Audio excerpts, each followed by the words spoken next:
ጤና ይስጥልን ክቡራትና ክቡራን አድማጭ ተመልካቾቻችን ኤንቢሲ ስፖርት ዳሳ ፕሮግራማችን ለሐሙስ ሚያዝያ 16 ፕሮግራማችን ተጀምሯል። አብሮነታችሁ ከኛ ጋር እንዲሆን በአክብሮት እንጋብዛለን።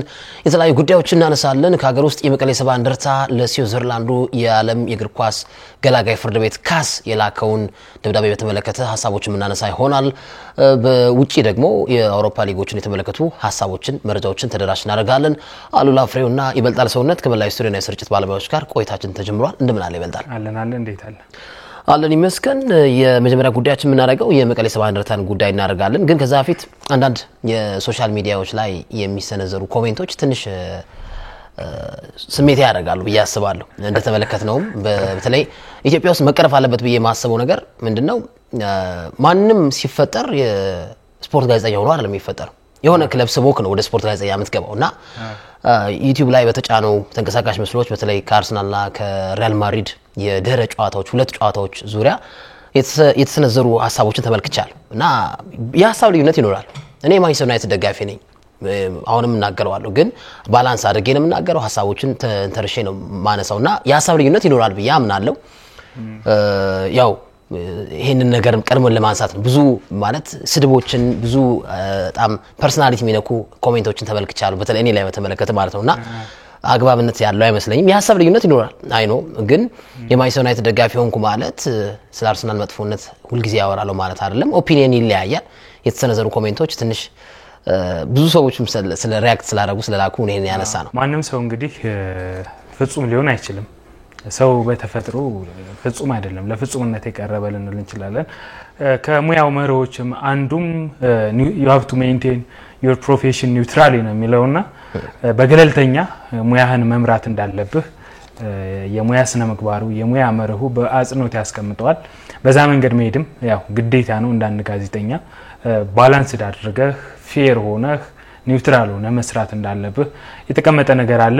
አምሮህም የሚወቅስ ይመስለኛል ያንን ባታደርግና ማለት ነው። ደግሞ የሙያ ፓሽን ነው በጣም ወደው ከልጅነት ጀምሮ ዋጋ ከፍለበት እንደገባ አውቃለሁ። አንተም በተደጋጋሚ ጊዜ ስትናገር ሰምቻለሁ፣ ሌሎችም ሰዎች ሲያወሩ ሰምቻለሁና ያንን ደግሞ ከዳር ለማድረስ ደግሞ እንደዚህ አይነት ነገሮች ምናልባት ሞራል ሊነኩ ይችላሉ። ግን ደግሞ የመተባልከውን ሳይሆን ለምትሆነው ነገር ነው መጨነቅ ያለብህና ዞሮ ያው አድማጭ ተመልካቾቻችን በዛ መንገድ ይረዱና ስርዓት ያላቸው ኮሜንቶች አሉ፣ ስርዓት ያላቸው የሀሳብ ልዩነት ያላቸው ኮሜንቶች አሉ። ግን እኔ እዚህ ቦታ ላይ ስቀመጥ ዜና ሳነብ መረጃ ተደራሽ ስናደርግ ኳሊፋይ አድርገን የመጣ ነው፣ ብዙ ስትራግል አድርገን የመጣ ነው ነገር አለ። እኔ የዲግሪ ባለቤት ነኝ፣ የማስተርስ ባለቤት ነኝ።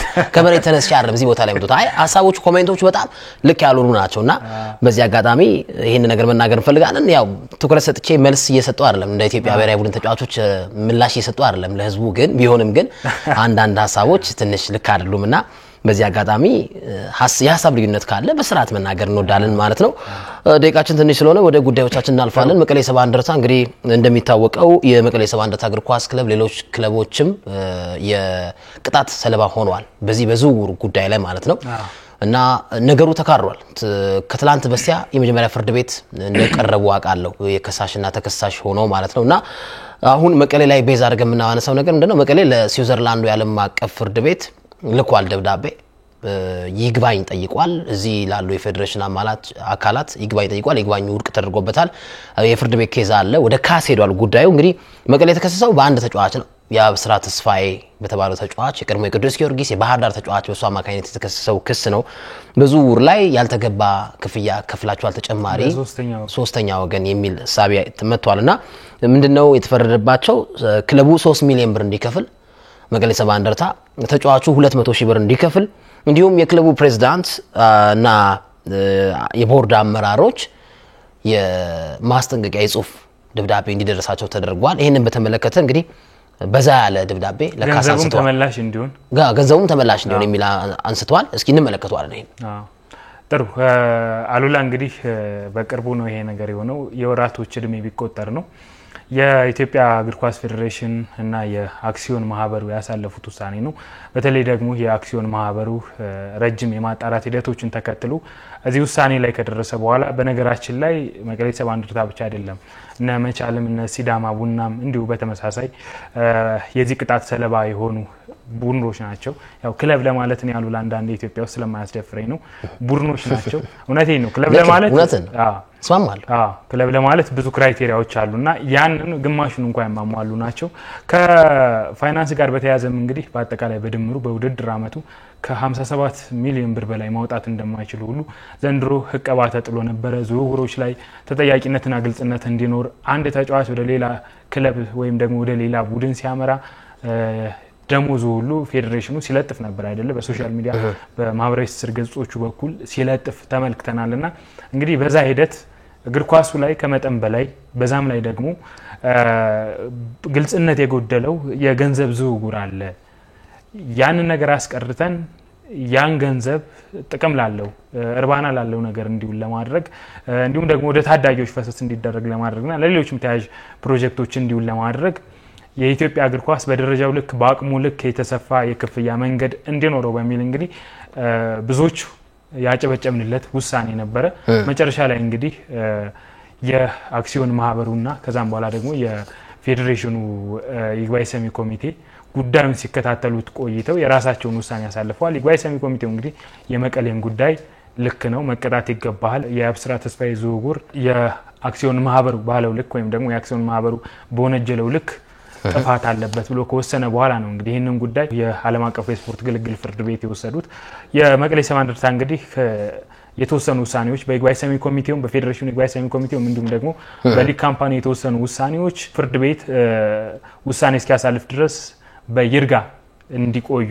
የሚል ሐሳብም ትናንትና ሲገልጽ ነበር በማህበራዊ ትስስር ገጹ በኩል በይፋዊ ማህበራዊ ትስስር ገጹ በኩል እንግዲህ ጉዳይ ምናልባት ሌሎች ክለቦችም የዚህን ፈር ተከትለው ጉዳዩን ወደ ዓለም አቀፍ የስፖርት ግልግል ፍርድ ቤት የሚወስዱት ይመስለኛል በቅርብ አመታት የተለመደ ነገር ነው አይደለ በሌሎች ስፖርት ዘርፎችም እንዲሁ ተመሳሳይ ነገር ስንመለከት ነበር የፖል ፖግባን ጉዳይ በቅርቡ ተመልክተናል በይግባኝ እንግዲህ እንደተቀነሰለት ወደ 18 ወራት ከ4 አመት እንደወረደለት ከዚህ በፊት ማማዱ ሳኩ እንዲሁ ያንቲ ዶፒንግ ፖሊሲውን ጥሳል በሚል ከተፈረደበት በኋላ ላይ ነፃ መሆኑ በዚህ ፍርድ ቤት እናቃለንና የፍርድ ቤት አንዳንዴ ኮንትሮቨርሻል የሆኑ ከኤጀንሲው ጋር በተለይ ደግሞ ከወርልድ አንቲ ዶፒንግ ኤጀንሲ ጋር ሰጣገባ ውስጥ የሚያስገባው ውሳኔዎችን ሲያሳልፍ ተመልክተናል በቅርቡ ጃኒክ ሲነር ጣሊያናዊ የሜዳ ቴኒስ ተጫዋች የሱ ጉዳይም ከዚህ በፊት የሰሪና ዊሊያምስ ያው በቅርብ አመታት ብዙ ጉዳዮች እንደዚህ አይነት ጉዳዮችን ተመልክተናል ግን ባጠረ ጊዜ ውስጥ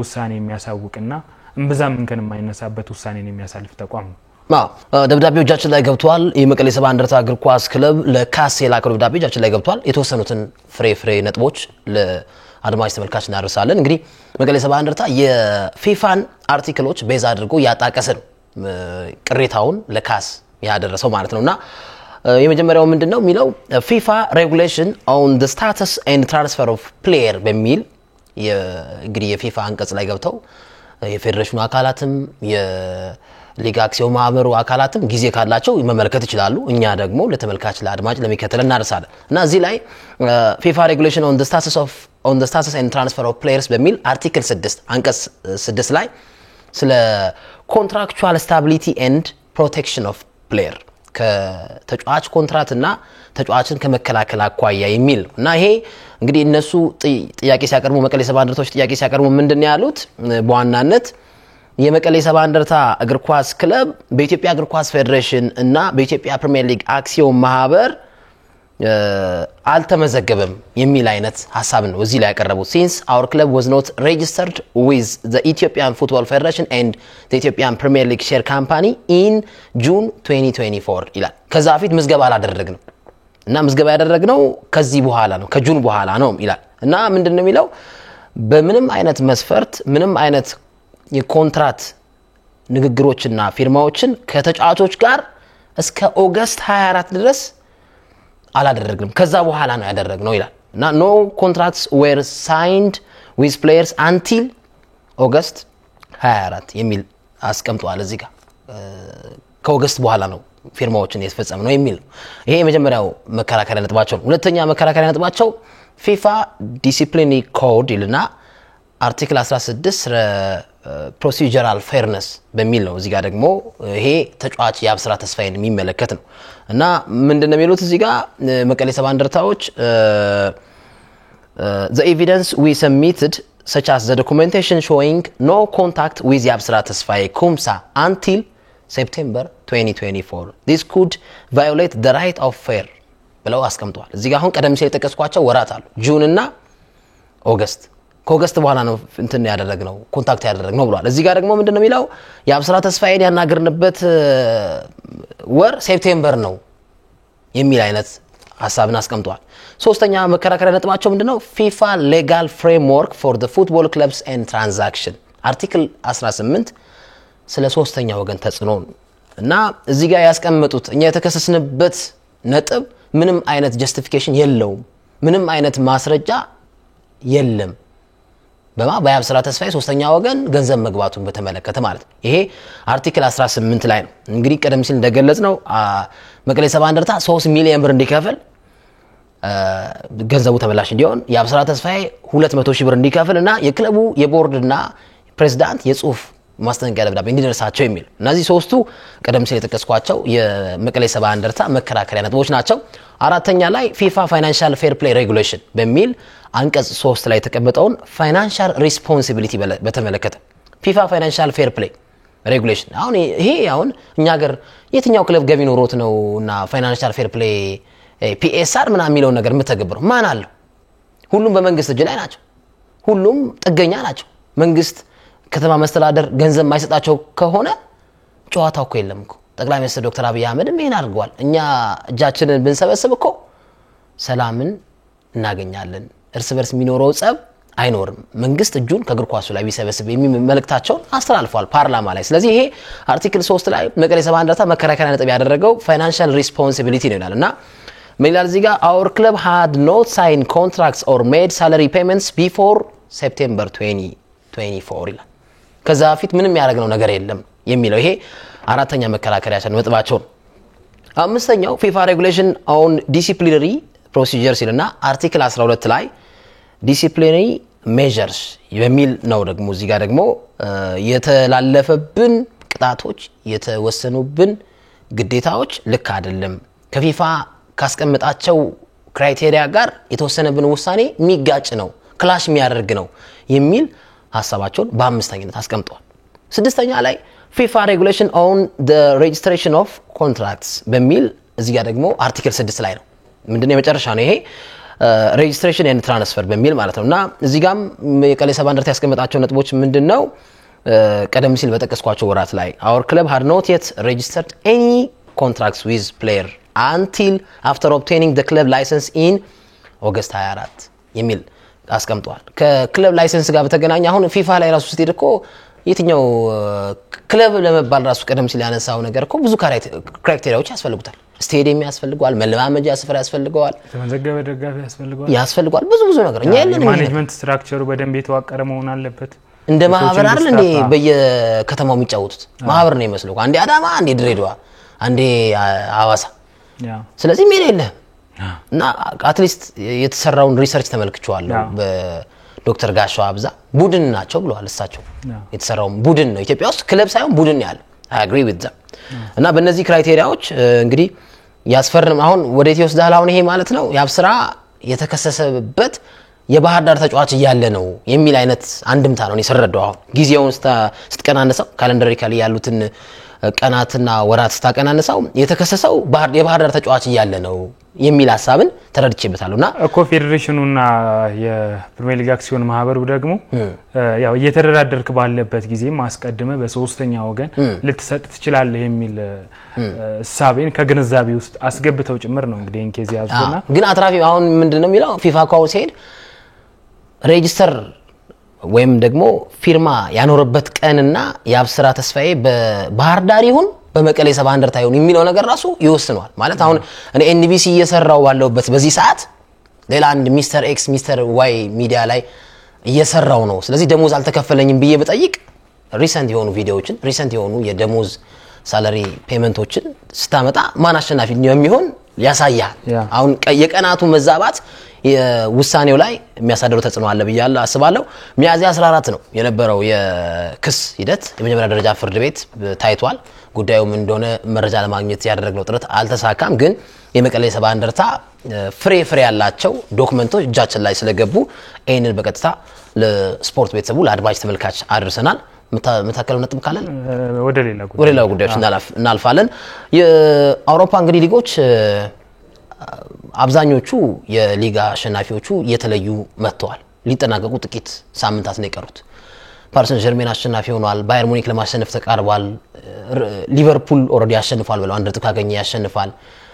ጣሊያን ሴሪያ ግን አሁንም ባለበት ፉክክር የሚቀጥል ከሆነ በጣም ሳቢ ይሆናል ብዬ አስባለሁ። እንግዲህ ጣሊያን ሴሪያን አስቀድሜ የተወሰኑ ነጥቦችን እናንሳ። የትናንትና ጨዋታ እናንሳ፣ ከፕሪሚየር ሊግ እናንሳ ይቻላል። ከፕሪሚየር ሊግ ስንነሳ እንግዲህ ትናንት መርሃ ግብር ለማሟላት ብዬ ነው የማስበው። እኔ አሁን የአርሰናል ደጋፊዎች አኖይ ሊሆኑ ይችላሉ፣ ግን ሁለቱም የራሳቸው ዓላማ አድርገው ነው ጨዋታቸውን ያደረጉት። ፓላስ ለኤፍኤ ካፕ የሴሚ ፋይናል ጨዋታ፣ አርሰናል ለፓሪስ ሰን ዠርሜኑ ጨዋታ ተጫዋቾችን የመቆጠብ ነገር አይተንበት ያለፈበት ጨዋታ ነው ብዬ አስባለሁ። 2-2 የተጠናቀቀ ጨዋታ ነው። እንግዲህ ጆሮ የተቆረጠው አርቲፊሻል ጆሮ የተቀጠመለት ማቴታ ባስቆጠረው ያለቀ ደቂቃ ጎል የዴቪድ ራይ አንዳንዴ እንደዚህ አይነት እንቅስቃሴዎች ማለት ለሌሎች ቲሞችም አንዳንዴ የሆነ በቃ ይወጣል እና ምቱበት እንድትባል ያደርጋል። አሁን ትናንትና የወጣበት ነገር ለኔም ጥያቄ ፈጥሮብኛል። አንዳንዴ ያው ስዊፐር ኪፐር ስትሆን ያው ወተት ተጫውታለ እና 11ኛ ተጫዋች ያደርጋል፣ ጥያቄ የለውም። ግን አንዳንዴ ደግሞ ታይሚንጎችን ማየት ያለበት ተጋጣሚ ቡድን አርሰናል ላይ ጫና ፈጥሮ ኳስ ሲቀማ አንተ ያለህበት የግብ ክልል ቦታና የሚሞከርበት ቦታ ዋጋ ካስከፈለ አሁን ይሄ ኳስ ፓሪስ ሰን ዠርሜን ላይ ቢሆን አስከፊ ነውና ትናንት 2-2 ተጠናቋል። ግን ፕሪሚየር ሊጉ ላይ በተለይ ለአውሮፓ ቻምፒየንስ ሊግ የሚደረገው ፉክክር ከወዲሁ አይሏል። ኢፕስዊች ታውንም ያው መውረዱ አይቀርም። ስለዚህ ብቸኛ የአውሮፓ ቻምፒየንስ ሊግ፣ የአውሮፓ ሊግ እና የኮንፈረንስ ሊግ በትናንት ዜና ሰዓታችን ላይ ማንስተናል። የተለያዩ ክለቦች ውጤታቸውን ለማሻሻል ሪከርድ ለመስራት እየተቃረቡ ነው። በርንማውዝ ይሄንን አቺቭ አድርጓል። በታሪክ የሰበሰበው ነጥብ እንደ ዘንድሮ ዓመት ሰብስበው አያውቅም። ፉልሃምና ክሪስታል ፓላስ ከዚህ በኋላ ያደረጉትን ጨዋታዎች ሁለት ጨዋታ የሚያሸንፉ ከሆነ ተጨማሪ ነጥብ የሚያገኙ ከሆነ ሪከርድ ይሰራሉና ዘንድሮ በጣም ኮምፓክትድ የሆነ የነጥብ ጥግግሾችን ነው የተመለከተው። በተለይ ከሁለተኛ አንደኛና ሁለተኛ ቀጥሎ ያሉ ቡድኖች በጣም ከፍተኛ ጥግግት እየተስተዋለባቸው ነው። አሉላ የትላማታው ጨዋታ የለንደን ደርቢ ጨዋታ ነው።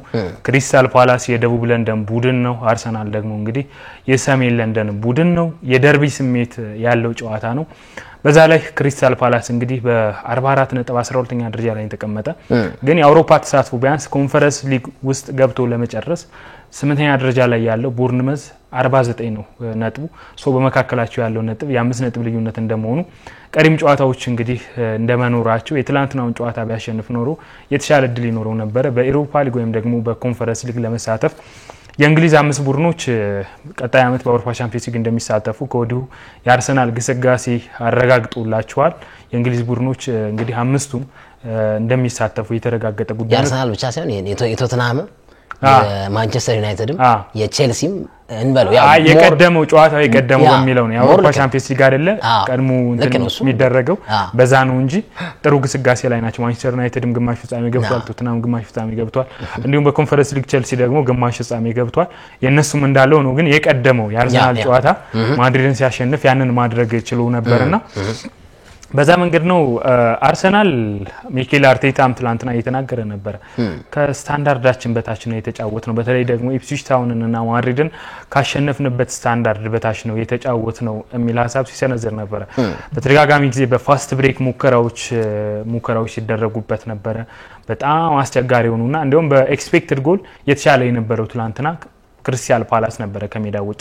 ፓላስ ደግሞ በመጨረሻ 3 ጨዋታዎች በባለፈ ሳምንት ከቦርንመዝ ጋር ያለ ጎላቻ የተለያየበትን ጨምሮ አንድም ሙሉ ነጥብ ማሳካት የቻለበት ጨዋታ አልነበረም። ከዛም በፊት በተከታታይ በሁለት ጨዋታዎች ተሸንፎ ነበር የመጣ። አርሰናል ደግሞ ኢፕስዊች ታውንን 4-0 እንደማሸነፉና በቀጣይ ደግሞ ለሚያደርገው ስንቅ ይሆናል አሉላ አሸንፈ ወደ ሌላ ጨዋታ ስታመራ በተለይ ደግሞ የታላቁ የአውሮፓ ቻምፒየንስ ሊግ መድረክ ጨዋታ እንደመሆኑ መነቃቃት እንደሚሆነው ኤክስፔክት ተደርጎ ነበር። ግን ደግሞ ወሳኝ የሚባሉ ተጫዋቾችን እንደሚያሳርፍ ቅድመ ግምቱ ነበረን። ቡካዮ ሳካን ያንን አድርጎ ተመልክተናል። ቀድሞ ጎል አስቆጥሮ ነበር አርሰናል በ3ኛው ደቂቃ በጃኮብ ኪቪዮር በጭንቅላት ጎል አስቆጥሮ ነበር።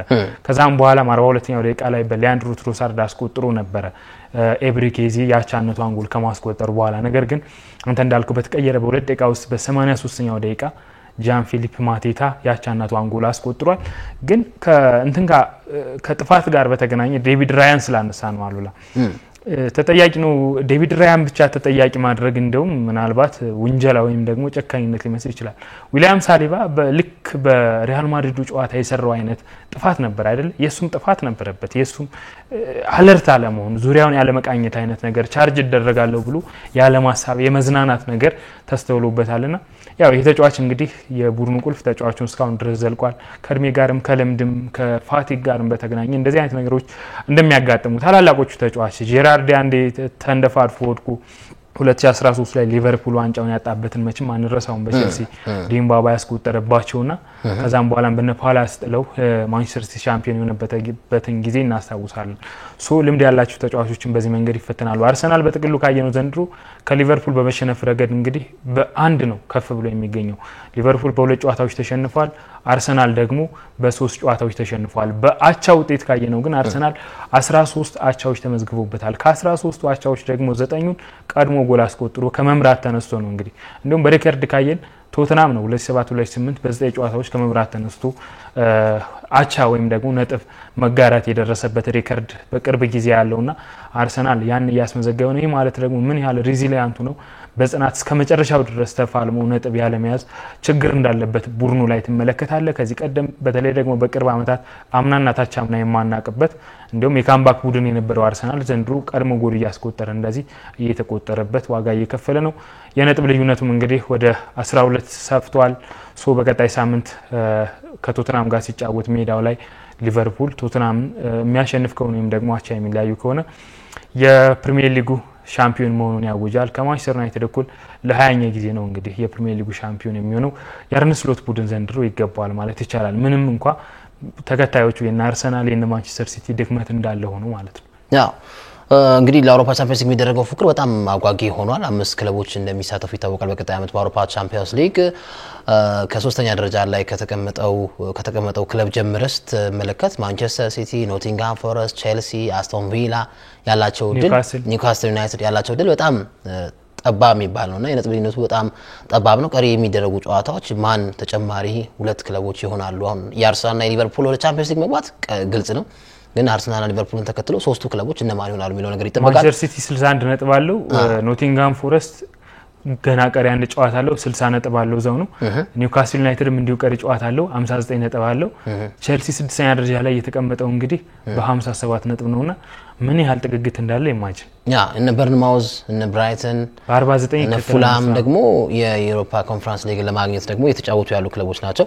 እንግዲህ የእንግሊዝ ፕሪሚየር ሊግ አጓጊነት በዋንጫና ለዓለምወርድ በሚደረገው ጨዋታ ሳይሆን የአውሮፓ ቻምፒየንስ ሊግ የዩሮፓ ሊግ እና የዩሮፓ ኮንፈረንስ ሊግን ማን ያሳካል የሚለው ነገር ይጠበቃል።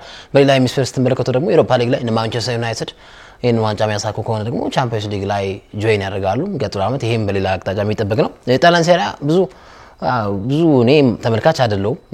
ለእንግሊዝና ለስፔን ኳሶች ነው ቅድሚያ የምሰጠው። አብዛኞቹ ኢትዮጵያ ውስጥ ያሉትም ተመልካቾች ብዙ ጊዜ ያው ትልልቅ ኳስ ይሄ ደርቢ ዴላ ማዶሪና አይነት ጨዋታዎች ሲኖሩ ልትመለከቱ ይችላል እንጂ ኢንተር ሚላን ከካግላሪ፣ ፓርማ ከኤሲ ሚላን ሲጫወት እንደ እንግሊዝ ፕሪሚየር ሊግ መርጠ የምትመለከተው ሊግ አይደለም። ግን በጣም አስደናቂ ነው። የተመቸኝ ነገር ምንድነው አሁን እኩል ናቸው። ኢንተርና ናፖሊ እኩል ነጥብ ላይ ተቀምጠዋል። ሁለቱ ክለቦች በኩል ነጥብ ይሄንን የሴሪያ ጨዋታ የሚያጠናቅቁ ከሆነ ወደ ጎል አይደለም ቼክ የሚደረገው ወይም ደግሞ ወደ እንደ ስፔን ላ ሊጋ እርስ በርስ ባለ ግንኙነት አይደለም የሚደረገው። እኩል ከሆኑ በኩል ነጥብ የሚያጠናቅቁ ከሆነ የሴሪያ ጨዋታቸውን ፕሌይኦፍ ጨዋታ ይዘጋጃል። ያ ፕሌይኦፍ ጨዋታ በአቻ ውጤት ቢጠናቀቅ ራሱ 30 ደቂቃ ሳይጨመር ወደ ፔናልቲ ሹታውት ይሄዳሉ ናፖሊና ኢንተር ሚላን ማለት ነው። ይሄ ሪሊጌሽን ዞን ላይ ያሉ ክለቦች አሁን ሪሊጌሽን ዞን ላይ ያሉ ክለቦች አሉ። ሞንዛ፣ ኢምፖሊ፣ ቬንዣ እና ሊቼ። በርግጥ ሞንዛ ወርዷል ማለት ይችላል 15 ነጥብ ነው ያለው። ግን ሌሎቹ ሊቼን፣ ቬንዛን፣ ኢምፖሊን ስትመለከት 25 እና 26 ነጥብ ነው ያላቸው። እነዚህም ክለቦች ተመሳሳይ ነጥብ የሚኖራቸው ከሆነ የፕሌይ ኦፍ ጨዋታ ነው የሚደረገው። አሁን የጣሊያን ሴሪያ መገለጫው ይሄ ነው። በቃ እኩል ነጥብ ካለ ወደ ጎል ብዙ ባገባ እርስ በርስ የተገናኘ አይደለም። ፕሌይ ኦፍ ጨዋታ ይዘጋጃል። ፕሌይ ኦፍ ላይ አቻ ራሱ ከወጣ ወደ ፔናልቲ ሹታውት ትሄዳለ። 30 ደቂቃ ጭማሪም አይኖርም እና አውታ የጻፈውን አምድ እየተመለከቱት ነበርና በዚህ ሰዓት በቀሪ ጨዋታዎቻቸው ላይ ናፖሊ የሚያገኛቸው ተጋጣሚዎች ከሁሉም ከጣሊያን ሴሪያ ተጋጣሚዎች ቀላሉ ተጋጣሚ የሚያገኘው ክለብ ናፖሊ ነው በሚል ናፖሊን አስቀምጦታል መጨረሻ ደረጃ ላይ the easiest opponent የሚያገኘው ቲም ናፖሊ ነው ብሏል። እና የናፖሊን ስትመለከት አሁን ቶሪኖን በሜዳው ያገኛል፣ ሊቼን ከሜዳ ውጪ ጄኖዋን በሜዳው ፓርማን አዌ ከዛ ካግላሪን ሆም ላይ ያገኛል በማራዶና ስቴዲየም ማለት ነው።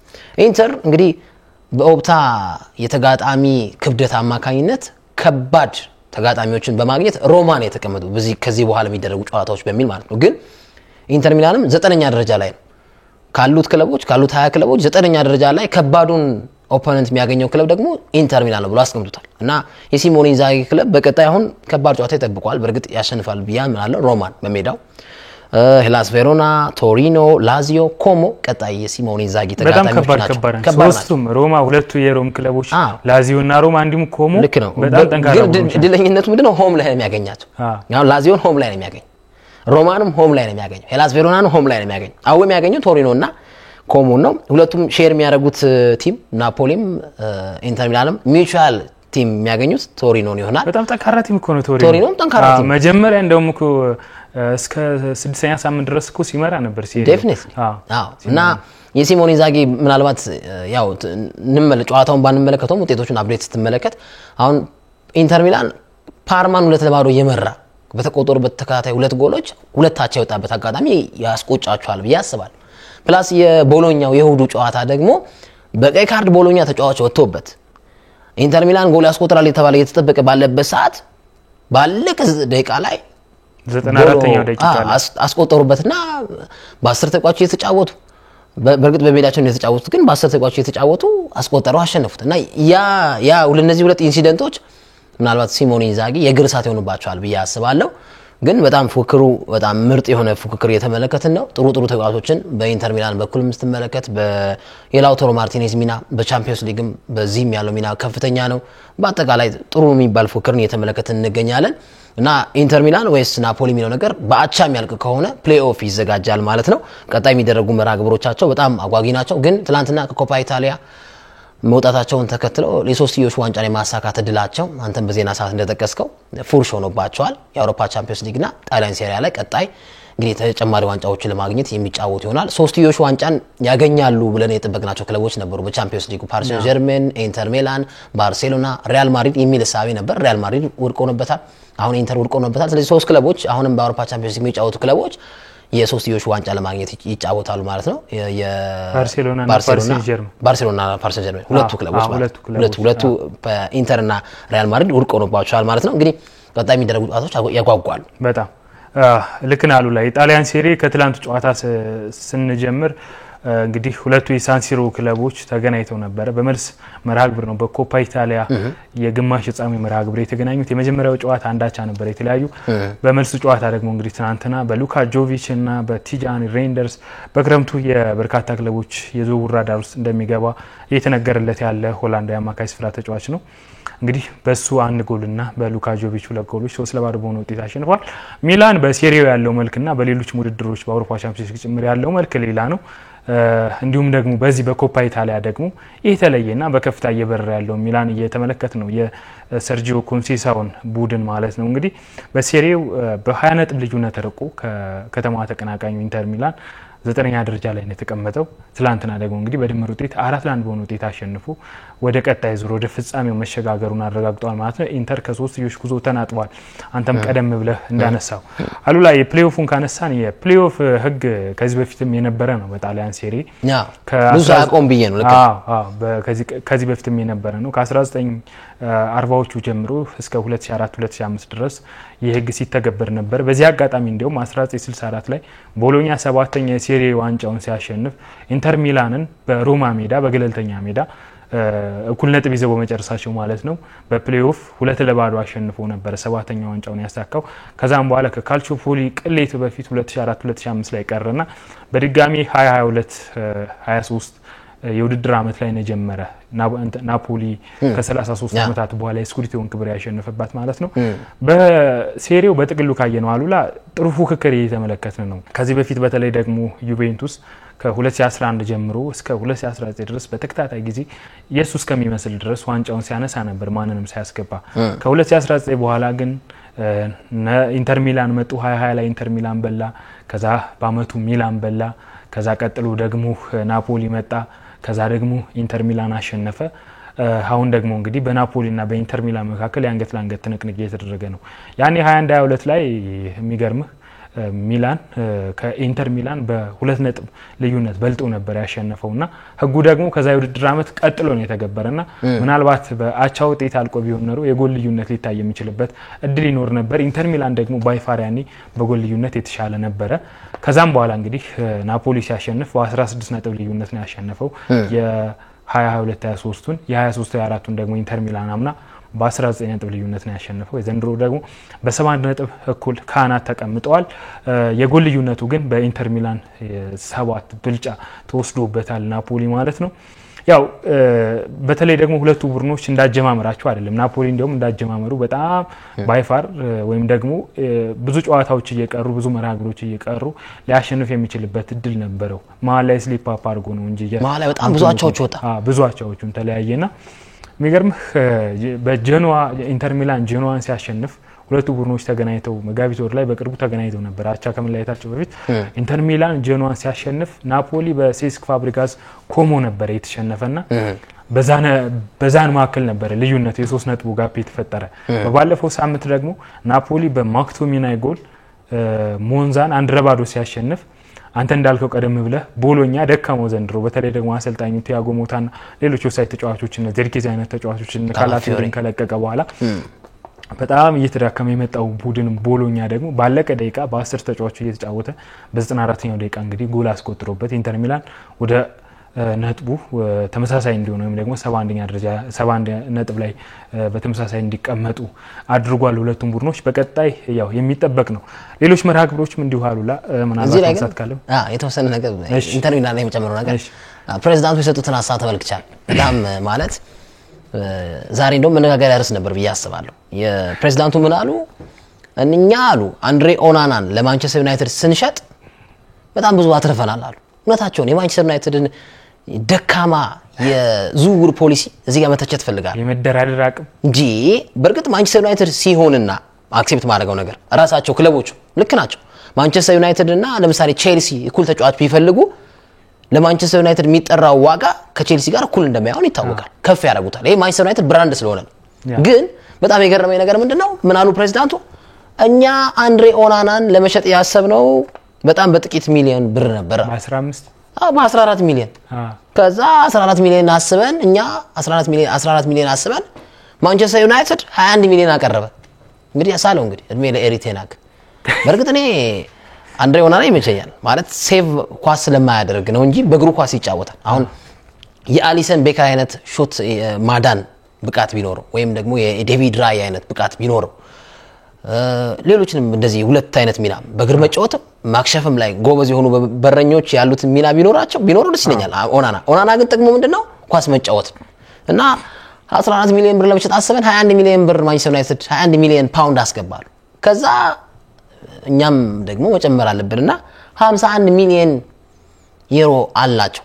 51 ሚሊዮን ዩሮ ፓውንድ አስገባን እና ተሸጠው ኦናና እንግዲህ በአንድ ያሰቡት 14 ሚሊዮን የተሸጠው 51 ሚሊዮን ዩሮ እና እኛ በ5 ሚሊዮን የገዛነው ያን ሱመርን 46 ሚሊዮን አትርፈናል ቢያንስ በኦናና ምክንያት ብለዋልና የማንቸስተር ዩናይትድ ዝውውር ፖሊሲ በጣም ደካማ በጣም የወረደ እንደሆነ ተመለከታለ። ሌላ ደግሞ በእንቅርት ላይ ጆሮ ደግፍ በርግጥ ሪሴል ቫልዩ ሊኖረው ይችላል። ማርኮስ ራሽፎርድ ከክለቡ ጋር እንደማይቀጥል ዛሬ በጣም በብሬኪንግ ኒውስነት በርካታ ትልልቅ ሚዲያዎች ዘግበውታል። እንግዲህ ከቀናቶች በፊት የማንቸስተር ዩናይትድ የአንደር 18 ቲም ሄዶ ተከታትሎ አበረታቷል ተብሏል። በአስቶን ቪላ ቤት ያደረገ ያለው ጎል ማስቆጠር ተጽዕኖ ከፍ ብሏል። ስለዚህ እነ ዋይኒሩን ያደረጉትን ገድል ዩናይትድ ላይ ያደርጋል ተብሎ ተጠብቆ ነበር። ማርኮስ ራሽፎርድ ግን ዛሬ አይ በቃ የመጨረሻ ነው ማንቸስተር ዩናይትድ ቤት መጫወት አልፈልግም የሚል ሐሳቡን እንዳስቀመጠ ሰምተናል። ይሄ እንግዲህ ለዩናይትድ ክስረት ነው። የመደራደር አቅም ካልካሉላ በነገራችን ላይ ኢንተር ሚላን በቀደመው ጊዜም በፕሬዝዳንት ማሲሞ ሞራቲ ጊዜም በጣም ጠንካራ ተደራዳሪ ነበር። እንደውም ማሳወስከኝ ትሪፕል ዊነርን ጆዜ ሞሪኒዮ ከማሸነፋቸው በፊት ወይም ደግሞ የሶስትዮሽ ዋንጫን ከማሸነፋቸው በፊት ከባርሴሎና ሳሙኤል ኤቱን ወስደው ለባርሴሎና በምላሹ ዝላታን ኢብራሂሞቪችን ሲሰጡ እንዲሁ በአጠቃላይ ማለት ነው ኢብራሂሞቪች ብዙ ዋጋ ወጥቶበታል። 46 ሚሊዮን ወጥቶበት ነበር። ኢማጂን ባርሴሎና ሳሙኤል ኤቱን ሰጥቶ በዛ ላይ ደግሞ ለዝላታን ኢብራሂሞቪች 46 ሚሊዮን ፓውንድ ከፍሎ ነበር።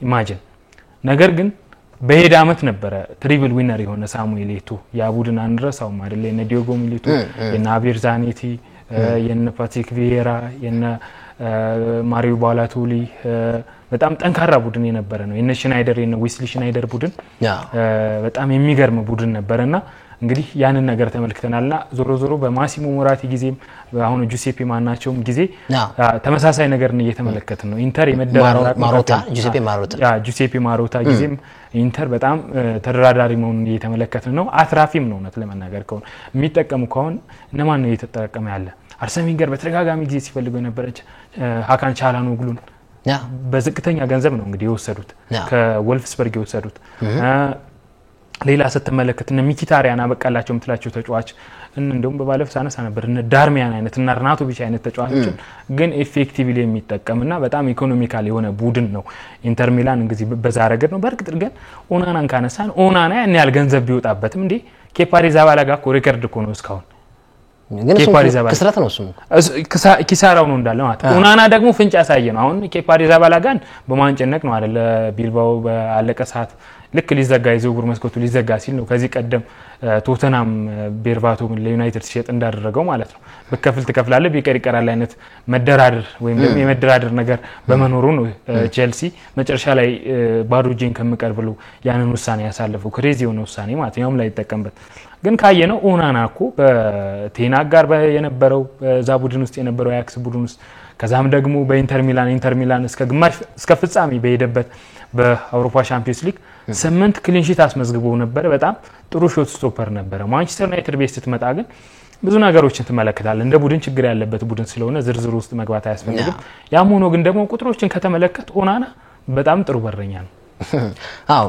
ሌሎች ሐሳቦችን እናስቀጥል በቀሪ ደቂቃዎቻችን የአውሮፓ ሌሎች ሊጎች ላይም የምንመለከታቸው የውጤት መጠጋጋት በተለይ የፖርቹጋልን ስንመለከት የቤኔፊካ እና የስፖርቲንግ ሊዝበን ድጋሜ ደግሞ የባርሴሎና የሪያል ማድሪድም ባለበት 4 ነጥብ መቀጠሉ በተለይ ለኮፓ ዴል ሬይ የፍጻሜ ጨዋታ ፍንጭ የሚሰጥ ይሆናል ሜይ አጋማሽ ላይም በስፔን ላ ሊጋ ይጫወታሉ በርግጥ ጨዋታው ከስፔን ይወጣል የሚሉ ሐሳቦች ወጥተዋል ሌሎች ሀገራት ላይ ሊደረጉ ይችላሉ ተብሏል የኑ ካምፕ ስላላለቀ ስቴዲየሙ ማለት ነውና ከዛ ኳያ እንግዲህ ባሉን ቀሪ ደቂቃዎች ሐሳቦችን እናስቀጥል ቡንደስሊጋውም እንዲሁ ከፍተኛ ፉክክር እየተደረገበት ነው አሉላ በሌቨርኩሰን እና በባየርን ሙኒክ መካከል ፉክክር እየተደረገ ነው በመካከላቸው የ8 ነጥብ ልዩነት ነው ያለው ግን ባየርን ሙኒክ በቀጣይ እንግዲህ ከማያንዝ ጋር ይጫወታል ቅዳሜ ዕለት ሌቨርኩሰን ደግሞ ከኦግስበርግ ጋር ይጫወታል ሌቨርኩሰን በኦግስበርግ ተሸንፎ ባየርን ሙኒክ ደግሞ ማያንዝ ማሸነፍ ከቻለ ከወዲሁ እንግዲህ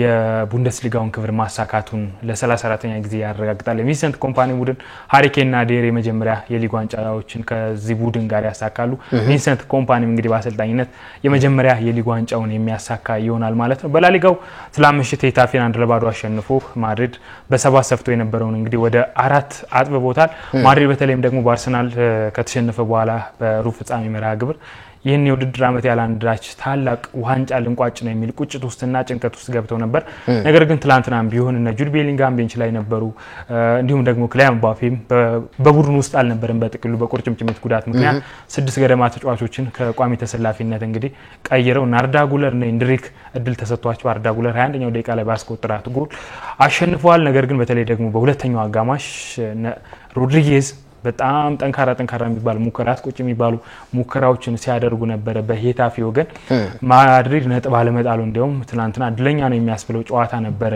የነበረው በቀጣይ ቅዳሜ ዕለት በኮፓ ዴል ሬይ የፍጻሜ ጨዋታ ይገናኛሉ ሁለት ቡድኖች ባርሴሎና እና ሪያል ማድሪድ ማለት ነው ከዛም በኋላ ደግሞ እንግዲህ በሊጉ ይገናኛሉ ኤል ክላሲኮ ደርቢ ሜይ ላይ ነው የሚገናኙ ሜይ 9 ነው በፈረንጆች የሚገናኙ 9 ሜይ 11 ይመስኛል ከዛም በፊት ግን አሸናፊው ሊወስን የሚችል ጨዋታ ሊኖር እንደሚችል እንገምታለን በተለይ ሜይ 4 እና 5 የሚደረጉ ጨዋታዎች በሴልታ ቪጎ ማድሪድ ከተሸነፈና ባላዶሊድን ካሸነፈ ባርሴሎና በኤል ክላሲኮ ደርቢ ባርሴሎና ማሸነፍ ከቻለ ዋንጫውን በዛ ጨዋታ ላይ ማሸነፉን የሚያረጋግጥበት እድል ይኖራል እንግዲህ ሁለቱ ቡድኖች በዚህ ረገድ አንገት ለአንገት ትንቅንቅ ያደርጉ እየቀጠሉ ናቸው የስፖርቲንግ እና የቤኔፊካንም ከተመለከተ ስፖርቲንግ በርግጥ በእንትን ካየነው በጎል ልዩነት ካየነው በ11 ገደማ ጎሎች ይበልጣል ግን በተቀራራቢ ነጥብ በ71 ነጥብ በተመሳሳይ ነጥብ እየዘለቁ ያሉበት ነው የሊቨርፑል በተሻለ እንደውም ከሌሎቹ በተሻለ መጠን ሊቨርፑል በሰፊ የነጥብ ልዩነት እየመራ ነው ማለት ይቻላል።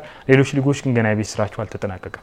ፓሪስ ሰን ዠርሜን ላይ መጨረሻ ሀሳብ ለማንሳት ያክል ፓሪስ ሰን ዠርሜን ብቸኛው ክለብ ለመሆን ነው የተወዳደረ የሚገኘው። በፈረንሳይ ሊግ 1 ሳይሸነፍ የሊግ 1ን ዋንጫ ያሸነፈ ክለብ ለመባል ነው እየተጫወተ ያለው እና በእርግጥ በተጣባቂ ወንበር ተቋቶች ሊገባ ይችላል በሳምንቱ መጨረሻ የሚደረገው መርሃ ግብር ላይ ግን ይሄንን ክብርም ደግሞ ይሄ ዘ ኢንቪንሲብል የሚባለው የአርሰናል ክብርን ደግሞ በራሱ በሊግ 1 ሳይሸነፍ ዋንጫ የበላ ቡድን ለመባል የሚጫወትበት አጋጣሚ እንዳለ አናቃለ። ስለዚህ ምናልባት ተጣባቂ ወንበር ላይ ያሉ ተጫዋቾች ወይ ቀድሞ ሊገቡ ይችላሉ ተቀይረው ሊወጡ ይችላሉ አሊያም ደግሞ ተቀይረው ሊገቡ ደግሞ ይችላሉ እና ይሄ ለአርሰናል አድቫንቴጅ ነው። አርሰናል ደግሞ ኦሬዲ የእንግሊዝ ፕሪሚየር ሊግ ዋንጫው ወደ ሊቨርፑል መሄዱን ተከትሎ እንደተመለከትነው በወጣት ተጫዋቾች ይገባሉ የሚል ሐሳብ አለ ማለት ነው። ኢንቪንሲብልን ካነሳ አርሰናል ኢንቪንሲብል ከዚህ በፊት አርሰናል ሌቨርኩሰን ማሳክቶታል፣ ዩቬንቱስ 2012 ማሳክቶታል፣ ፕሪስቶን ኖርዚንድም በ1970ዎቹ መጨረሻ ላይ ያሳክቶታልና እንግዲህ እነሱን ታሪክ ሁሉ ነው የሚጋራው። ይሄ ብቸኛ ያደርገዋል በፈረንሳይ ሊግ 1 ማለት ነው። ተመልካቾች ተከታተሉት የነበረው የሚያዝያ 16 የዕለተ ሐሙስ የኤንቢሲ ስፖርት ሀሳብ ፕሮግራማችን እዚህ ላይ ያበቃል። በአገር ውስጥ ጉዳይ መቀሌ ሰባ እንደርታ ለካስ ለስዊዘርላንድ የዓለም አቀፍ እግር ኳስ የበላይ ፍርድ ቤት የላከውን ደብዳቤ በማስመልከት እንዲሁም በአውሮፓ እየተደረጉ ባሉ ጨዋታዎች የሚገኙ የዋንጫ ፉክክሮችን እንዲሁም የአውሮፓ ቻምፒየንስ ሊግ የአውሮፓ ሊግና የአውሮፓ ኮንፈረንስ ሊግ ተሳትፎን ለማግኘት እየተደረጉ ያሉ ጨዋታዎች አጓጊ ናቸው በሚል ሐሳቦችን ቀደም ሲል አንስተናል። አሉላ ፍሬውና ይበልጣል ሰውነት ከመላው የስቱዲዮና የስርጭት ባለሙያዎች ጋር ቆይታችን አበቃ።